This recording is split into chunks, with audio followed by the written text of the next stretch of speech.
নমস্কার, কেমন আছো সবাই? আশা করছি সবাই খুব ভালো আছো। সুমিশ ভিলেজ লাইফ চ্যানেলে তোমাদের সবাইকে স্বাগত। দেখো বন্ধুরা, আমাদের গাছ থেকে কতগুলো তালগুড়ি নিয়ে এসেছে। এমনিতে তালের সিজনে রুটি হয়, তবে এগুলো রুটি করার জন্য নয়।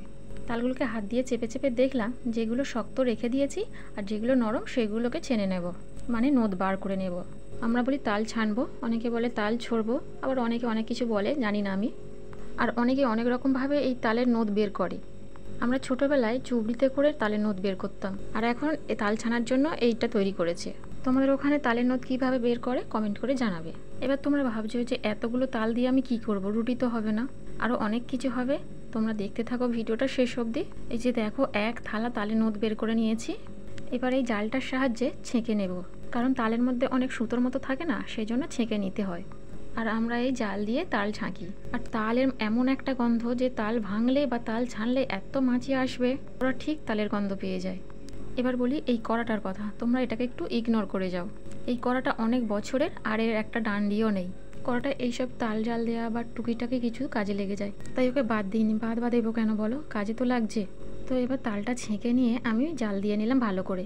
তারপর চলে এলাম চাল গুঁড়ো করতে। দুপুরবেলা চাল ধুয়ে কুলোর মধ্যে জল ঝরার জন্য তুলে দিয়েছিলাম। এবার মিক্সিতে একটু গুঁড়ো করে নিচ্ছি, তারপর চেলে নেব। বেশ অনেকগুলো চাল, জানো তো। এখন নয় মিক্সচারটা হয়েছে বলে, না হলে আগে হামল দিস্তায় চালগুলো গুঁড়ো করা হতো। 2-3 দিন আগে থেকেই শুরু হতো এই চাল গুঁড়োর কাজ। হামল দিস্তা নিয়ে বসে পড়তাম, একজন চাল গুঁড়ো করতো আর একজন চালতে হতো। বেশ অনেক টাইম লাগতো। তারপর চালগুলোকে গুঁড়ো করে রোদে দিয়ে রেখে দিতাম। তবে এই কাজগুলো এখন আগের দিনে করে নিই। এই যে এবার সকালবেলার কাজকর্ম সেরে চান ফান সেরে রেডি হয়ে নিয়েছি। তারপর এই যে পুজোর জন্য বেগুন পটল সব কিছু কিনে এনেছিল, ওগুলো কাটবো। তো এবার বলি আজকের কি।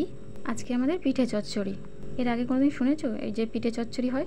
বিয়ের আগে এইসব কোনোদিন তো শুনেইনি, আর জানতামও না। তারপর যখন জানলাম তখন ভাবতাম পিঠে আবার লোক চচ্চড়ি করে নাকি। তারপরে জানলাম যে না, এটা পিঠে চচ্চড়ি বলতে যে সারাদিন পিঠে তৈরি করা হয়, ভাত টাত হয় না। সব রকম পিঠে দিয়ে তারপর আলু ভাজা, বেগুন ভাজা, পটল ভাজা, সুজি, লুচি সব কিছু দিয়ে মা মনসার পুজো করা হয়। মাঠে থেকে বেশ কিছুটা কলমি শাক তুলে এনেছিল, সেগুলোও কেটে নিচ্ছে। সবগুলো আগে কেটে নুন হলুদ মাখিয়ে নেব, তারপর গ্যাসে সবগুলো ভাজবো।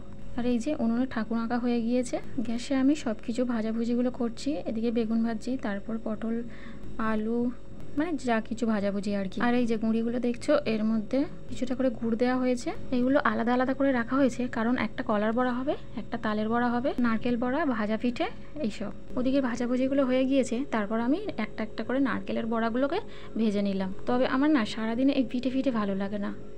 কড়াই ভিজিয়ে দিয়েছিলাম, ওই যে প্রেশার কুকারে সেদ্ধ করতে দিয়েছি, ঘুগনি করব। পিঠে খেয়ে কি সারাদিন থাকা যায়? আমি তো পারি না। যাই হোক, এদিকে আমি ফুরুলি ভাজছিলাম, আর ওদিকে সবাই মাঠ থেকে এসে চেঁচামেচি শুরু করে দিয়েছে, এখনও ঘুগনি হয়নি, এখনও ঘুগনি হয়নি করে। তাই পাশে বসিয়ে দিয়েছি, আর রোহিতকে বললাম একটু নাড়তে।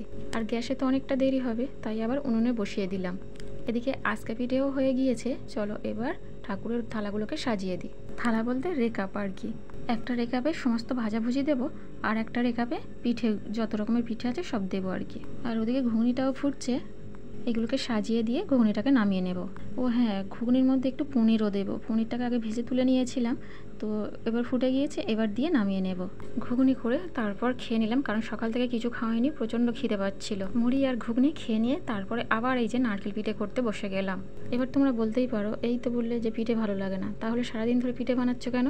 আমি না খেলেও বাড়ির সবাই তো খায়, তারপর কুটুমবাড়ি তো পাঠায়, আর 2-4 জন লোক নিমন্ত্রণও করে, তারা আসবে সন্ধ্যাবেলা খেতে। এবার বলি নারকেল পিঠে মানে এই যে পুলি পিঠে, শুধু পুলি পিঠে নয়, আরও অনেক কিছু আছে এর মধ্যে। নারকেলের ছাই দিয়ে হবে, তারপর ডাল দিয়ে তো আছে হবে, তারপরে আছে তোমার তাল দিয়ে, মানে ওই যে দেখলে আগের দিনে তাল জাল দিয়ে রেখে দিয়েছি, ওই তাল দিয়ে ফুরুলি হয়েছে। আর গুঁড়ি দিয়ে ওই তাল মাখিয়ে নারকেল পিঠে হবে। সারাদিন ধরে এই পিঠে করতে সত্যিই ভালো লাগে না, কিন্তু কিছু করার নেই, করতে তো হবে। আর লোক কুটুমদের বললে তারাও আসে না তেমন একটা, কারণ সবাই জানে যে গেলে ভাত তো পাবে না, আর এই সারাদিন ধরে পিঠে করতে হবে, পিঠে খেতে হবে। যাই হোক, দেখো এই যে পিঠে করতে করতে প্রায় সন্ধে হয়ে এলো।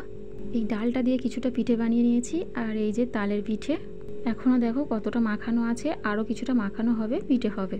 আর সাদা পিঠেগুলো ছিল কিছুটা, সেটাও শেষ হয়ে গিয়েছে, কুটুমবাড়ি পাঠিয়ে দিয়েছে। তাহলে ভিডিওটা এখানেই শেষ করছি। তোমরা সবাই ভালো থেকো, সুস্থ থেকো, আর আমার চ্যানেলটাকে সাবস্ক্রাইব করে দিও, আর ভিডিওটাতে অবশ্যই একটা লাইক করে দিও।